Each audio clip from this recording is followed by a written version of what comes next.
প্রতিটা মুভির থেকেই কিন্তু আমাদের কিছু না কিছু শিক্ষা দিয়ে যায়। তেমন অ্যানিম্যাল মুভিটার থেকেও আমি শিখেছিলাম যে আমরা কাজের সুবাদে ভুলে যাই যে আমাদের বাচ্চারা আমাদের প্রতি কতটা পজেসিভ।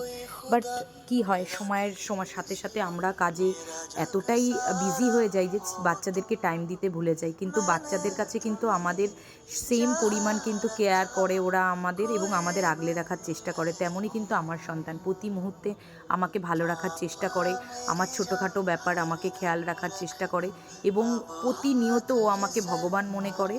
এবং তার সাথে সাথে কি করে, যে ছোটোবেলার থেকেই কিন্তু আমার বার্থডেতে ও যবে থেকে নিজে হাতে কিছু করা শিখেছে, আমার বার্থডেতে সারপ্রাইজ হিসাবে কিন্তু ও নিজের হাতে কেক বানায়। ওর বাবা বহুবার ওকে বলে যে কেক কিনে দিই, বাট ও নিজের হাতে বানিয়ে আমাকে প্রেজেন্ট করে। তো আমি সবাইকে একটা কথাই বলবো, এই ভিডিওটা করা মানে এটা নয় যে আমি কিছু দেখাতে চাইছি, আমি এটাই বোঝাতে চাইছি যে যারা এখনও আমার মতন কিছু কিছু সময় ভুল করো, বাচ্চাদেরকে টাইম দিতে ভুলে যাও, এটা করো না। তাদের কাছে কিন্তু আমরা অনেক স্পেশাল।